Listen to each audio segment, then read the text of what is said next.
tantrum that you just became almost demonic because a simple mosquito was flying around your orbit. You might say because it annoyed me. What I'm saying is, and what we've learned is that an example like that showcases just the emotional capacity and strength of someone. Yes, we all have human moments and we all lose it, but when we lose it continuously over little things like that, like the mosquito's gonna go where the mosquito's gonna go. I like to show it the window. I feel like it's talking about relating and relationships, like a thing to always keep in mind, to your point, is that everyone represents some sort of lesson. And I say everything because even our relationship with our gadgets, or our food, like my sister was saying, just everything around our day-to-day use, everything and everyone that we relate to and with is some sort of lesson, some sort of guide, some sort of mentor, some sort of challenge, depending on the situation, you will be able to tell. But I think that if we woke up every day trying to be a little bit more intentional with, living our life and be more conscious of these things, then we maybe wouldn't be losing our patience as much. Maybe we would be a little bit more self-aware with our words and our actions and how we're carrying ourselves, which, like my sister was saying, we're human, we have our moments. It's gonna happen to everyone. Everyone will have those shiny moments. Pero when we can, again, develop that muscle, because a lot of these things are about developing muscles. They don't just happen overnight. Like, you can be the type of person to just continue using the example of maybe you're a little too hot-headed, and your goal is to develop more patience and more stamina around self-control. Well, you got to first start by acknowledging it and then understanding that it's not going to happen overnight. It's a muscle that you got to build. It's like you got to untrain yourself and retrain yourself. It's a process. Some days you're going to be really fantastic, and some days you're going to feel like you fall off the wagon, but it will take time. And as long as you maintain discipline, you will see your growth. It's worth it. And it's not easy.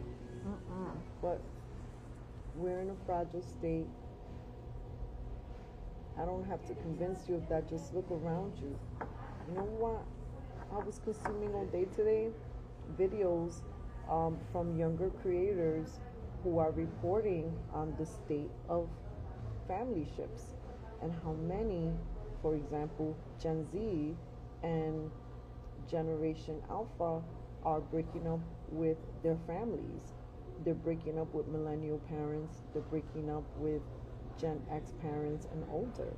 There is this divide. Part of the big gripe is a lot of people from the older generations,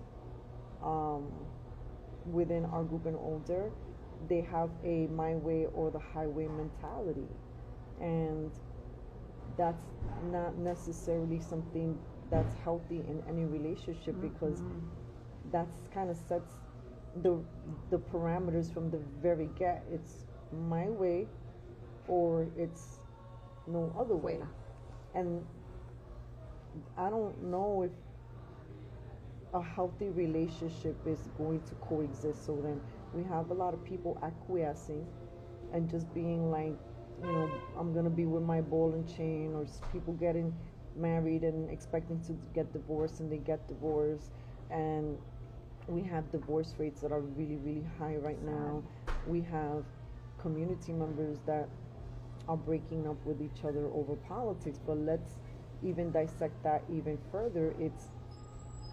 We have young people who are in this world and they feel hopeless, whereas some of the older generation, they had less, but they had more in some ways. Like, our dad didn't have a lot of money, but there was more time to enjoy with all of us, right? He wasn't working 1,000 jobs and coming home really late at night and then trying to catch up with his family. And we've been in this lifestyle where everybody's working and they have to keep working because they have to make ends meet. And you have a lot of people who are very tired trying to come home and still trying to be wifey or papa. And then you have students who feel like, what's going on here? Like, my needs don't feel met. I don't really feel like I'm a part of this family. And then they go out and they're seeking other types of relationships, which may or may not be the healthiest. So what we're saying here is that we recognize that everything and a lot of people are broken. I, through the career of being in the music industry, sometimes we would be fortunate enough to meet people who, you would say they're the A-listers, or they were A-listers at the time when they were out there as the celebrities. And when the camera was off, I have to say that I saw so much depression, so much, it just was all over. And then I started to realize, wow, wealth doesn't necessarily equate with happiness, but having the access of being able to move in money is something that is healthier for people. There's a lot of people who are living in dire straits where they haven't even paid their rents. They don't know how they're going to feed their children tomorrow. I mean, I remember during COVID, taxi drivers would tell me stories of mothers who would say, hey, is there any way, is there anything that I can do for you, as a woman, to pleasure you, because she needed money, or maybe she just needed to go from point A to point B with her kids. I mean, this is the reality of a lot of what we see. And how can we talk through, how can we get stronger if we're too busy fighting over things that we're not even intimate with? We're fighting over celebrities, we're fighting over who's in office, but we're not talking to one another at home at all. At all. And I know that we piss off a lot of people. We're going to continue to piss off a lot of you, because even though we might have switched over to the Republican Party, for example, it was only so we could vote for certain representatives. We're an independent platform, we're independent critical thinkers, and we really are independent all the way through. But there's too much fighting, too much fighting. We want people to look at this. The question here is, what can you do, what can I do, what can she do in a small way to just add a little bit more peace and goodness into your relationship, into the way you relate. A lot of times, sometimes that means looking in the mirror. Maybe you're the reason why everything is so unpeaceful. I've had women friends who have come to that come to Jesus moment. Like, one friend was like, I had to realize that I was the discord in my family. My husband and my sons were great. Ouch. And I would walk in and I'd get jealous, and I was the one messing up the vibe. My jealousy was messing it up even between me and my sons. I had to course correct. It's okay to take accountability. This is why many of us are not happy with certain politicians, because they will never, ever, ever take accountability. Those people who take accountability are kind of like in line with the type of energy current that is demanding of us right now to move into a more elevated way of relating. But everybody's walking their own journey and their own path, and it is to be respected where people are. We can't get angry, we can't hate those who are on other journeys. Let's try to walk with a little bit more kindness, respect, and compassion. Yeah, I would say that it needs to start with you, because, and that's an internal review chat, / real talk with yourself, because before we could look at our partners or our children or our friends or our co-workers, whatever you go down the line, and try to see how can we build or strengthen this relationship or heal. It really has to start with you. You know, like, are you, when we had our shop, then that was always my question to people. You know, they would come in and they were always so happy to share with me all the things they're learning. I'm studying with these teachers, I'm reading 10 books, blah, blah, blah. And then after listening very patiently and, you know, I would ask them, well, what are you doing to spend time with yourself? Just you. No book, no music, no outside voice, just getting to know you and building your relationship with yourself and getting to know yourself better. And a lot of times, guess what, fam? I would get, you know, the silence, because it was like, huh? What do you mean?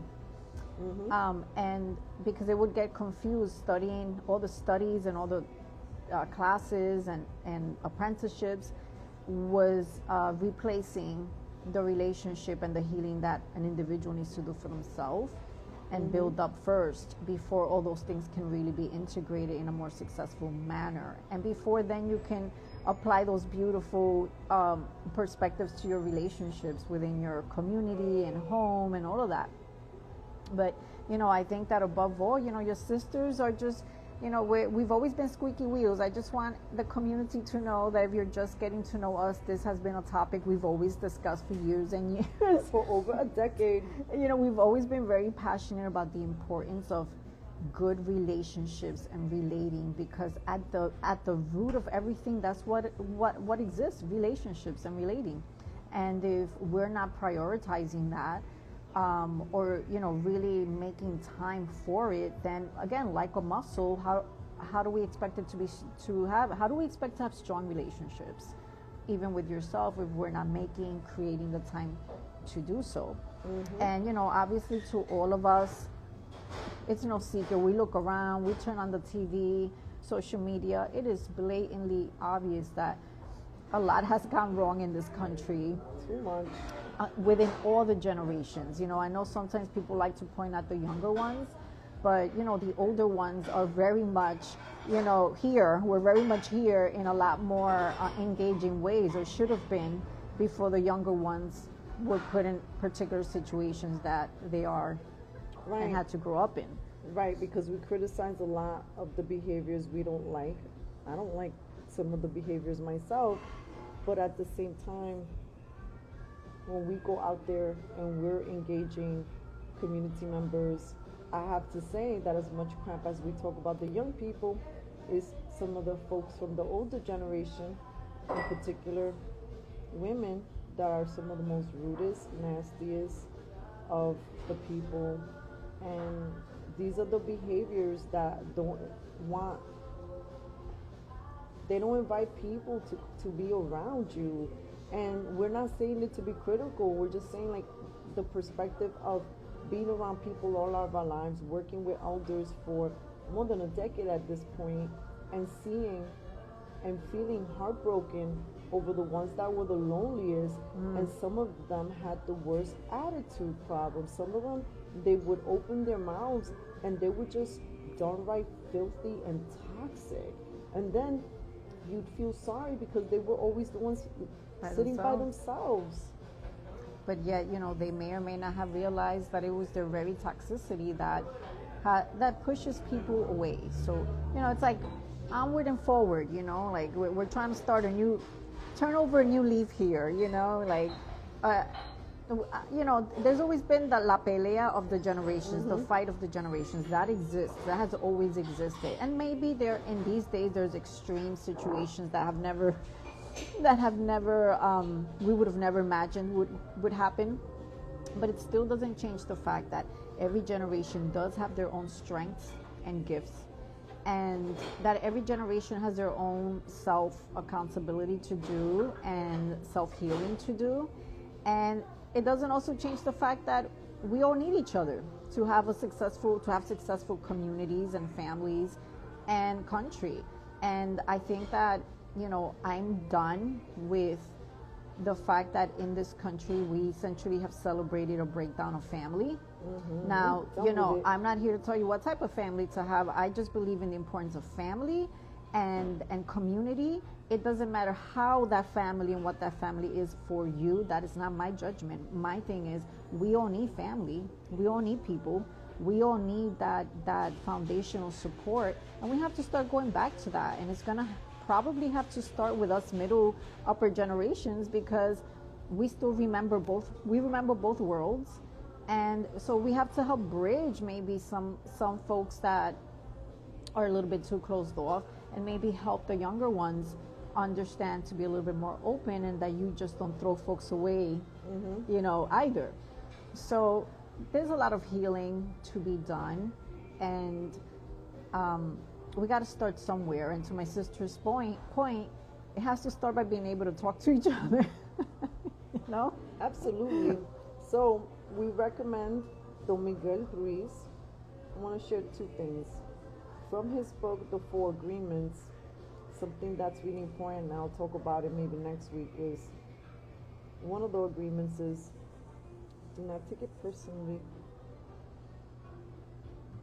We take so much so personally, and people are very unhappy. But the Mastery of Love, we're gonna do the famous little flip. Have you ever opened the book you love and just flip through it to see what little message you might get? Let's do it. I do it all the time, and I like to refer to it as a book oracle. Don't read into the name too much. Now. It's just receiving a little message. Let's gonna do it, community members. Let's do it. This one. Okay. All right. I highlighted two little things. Okay. All right. I'm gonna go with this. Every human being has a personal dream of life, and that dream is completely different from anyone else's dream. We dream according to all the beliefs that we have, and we modify our dream according to the way we judge, according to the way we are victimized. That is why dreams are never the same for any two people. In a relationship, we can pretend to be the same, to think the same, to feel the same, to dream the same, but there is no way that can happen. There are two dreamers with two dreams. Every dreamer is going to dream in his own way. That is why we need to accept the differences that exist between two dreamers. We need to respect each other's dream. There you go. Essentially encapsulated everything we just talked about. This was unplanned. That was page 66.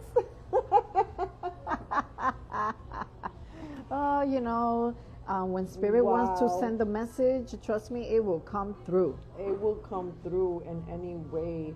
And so, yeah, this is